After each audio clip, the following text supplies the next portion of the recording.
I've worked as a nurse in multiple hospitals and facilities. Before the current hospital I work at, I worked at a geriatric hospital 30 minutes from my house. I had experience working with older patients before, so this was nothing new to me. I had been working at this hospital for only a couple of weeks, and you'll soon understand why. This was on my second to last shift at this hospital, unbeknownst to me at the start of that night. I was working the graveyard shift, and I was running on negative hours of sleep. I was assigned to the Alzheimer's ward. The patients in this ward absolutely adored me. My presence as a young girl in her 20s among the residents of this ward who were otherwise left to themselves to float around in their minds, I'm sure saw me as a breath of fresh air, someone who could tie them to the now or to the everyday. If you're just left to yourself, you can mentally go to other places, but with someone else in your space, you're tied to that moment in time. I was dealing with a number of patients that night, but one was a little more restless than the others. Her name was Lena. This was my first night dealing with her, and she kept telling me anytime I'd enter her room about the voices she kept hearing and the man dressed in black she kept seeing in the corner of the room. The other lady in her room requested her curtain be closed before my shift started so that Lena would leave her alone. She was a sweet lady that smiled whenever I was around her, but she didn't say much and was very forgetful. Since I started my shift around 9 p.m., most of the patients were asleep by 11, but not Lena.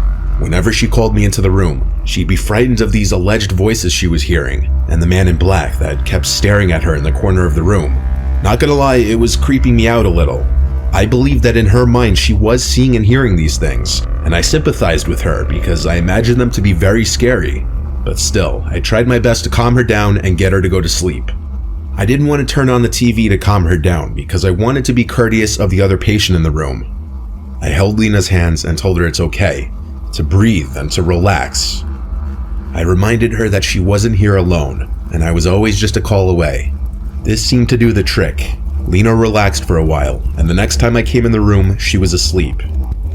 Once most, if not all, of the patients are asleep, the night goes much slower. Time almost moves in reverse.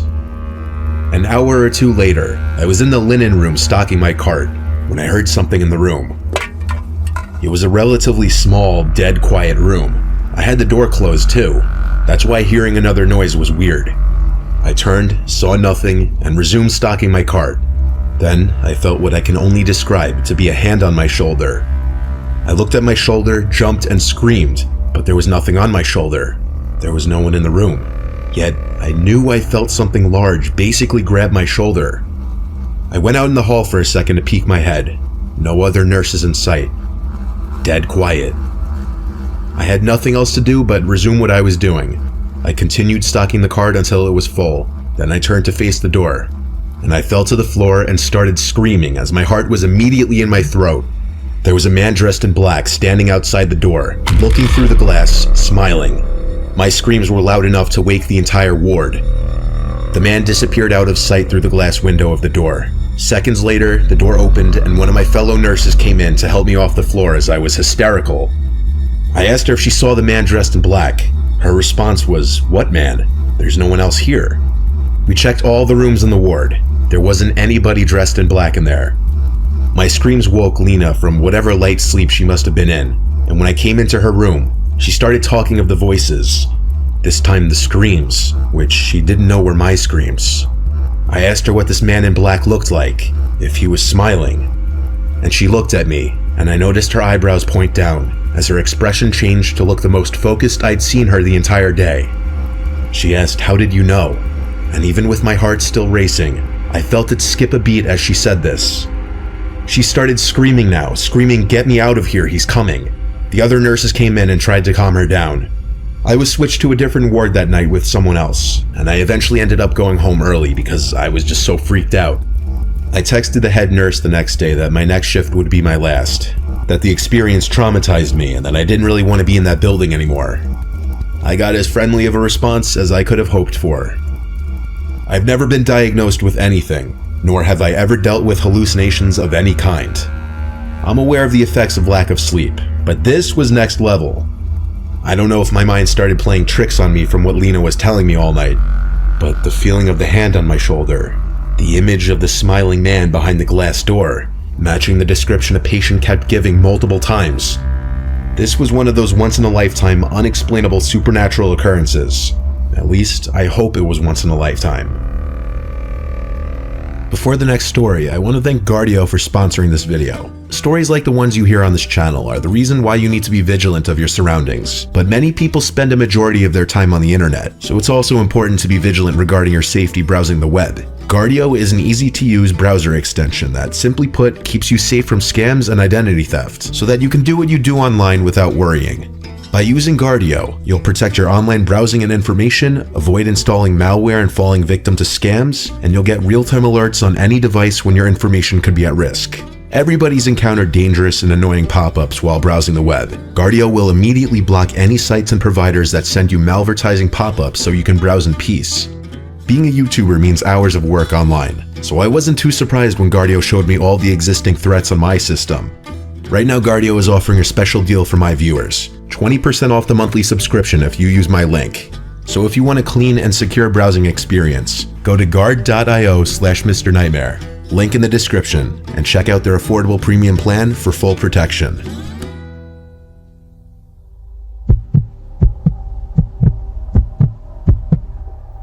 Three years ago, I contracted bacterial meningitis. I live in South Florida. I don't believe there was an outbreak going on or anything, so I'm not sure how I caught it or who I could have caught it from.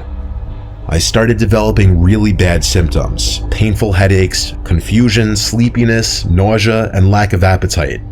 But when the hallucinations started, that's when I knew I had something really serious. Laying sick in bed while my husband was at work, I heard a child's voice call Mom from downstairs. Mom! We don't have any kids. I dragged myself out of bed to look down the stairway to call my husband's name. Of course, he didn't answer because he was at work. The headache I had from standing was too much, so I went back to bed. For a second time, I heard a voice call from downstairs. It said hello.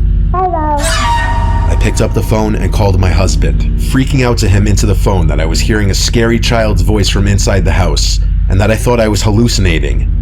He heard how distressed I was over the phone, and so he left work early to bring me to the hospital. While waiting for him to get home, I changed out of my pajamas, and while doing so, I had to run to the bathroom to throw up. As I was mid-throwing up, I heard another voice from outside of the bathroom. I couldn't hear what it might have said, nor could I tell if it sounded the same as the other voice I heard. I was losing my mind. I wasn't diagnosed until I arrived at the hospital, and apparently, if untreated, what I had could be very serious, even fatal. The doctor told me the hallucinations part was rather unusual, but not unheard of. I was given antibiotics through a needle shortly after I arrived at the hospital with my husband. The doctor told me that I was fortunate to have come to the hospital so quickly, as if I had waited much longer, this could have had lasting effects or possibly have been fatal. My husband stayed with me for a few hours in the room. I was told I was going to have to stay there for a few days to a week, given the severity of my symptoms. Around 10 o'clock, my husband left to go home, as he had work the next day. The nurse told me call her if I should have any issues. Though I still felt like absolute death, I nodded off pretty quickly. I started having this dream where my ex-husband was in the room, over my bed, looking down at me, talking. He was saying horrible things about my current husband. He patted my head and said he was glad I was okay, and that he came as soon as he saw my husband left. He went into this rant about how he despises my current husband and wants to kill him. He kept rubbing my forehead, then left the room. I often have bad dreams about my ex-husband because of how toxic and abusive our marriage was, and why it ended, which I'd rather not include. I woke up in this drowsy, lightheaded state and looked around the room. There was a chair pulled up in front of my hospital bed, but no one was sitting in it. It wasn't like that when my husband left. It was still the middle of the night, so I went back to sleep. I woke up the next morning to the nurse in the room. I told her about the weirdly vivid dream I had, and she laughed and told me that wasn't a dream, that my cousin came to visit me last night. I told her I don't have any cousins that live in this state. She looked more serious now and said, "Well, someone who said they're your cousin David visited you late last night." David was the name of my ex-husband. After explaining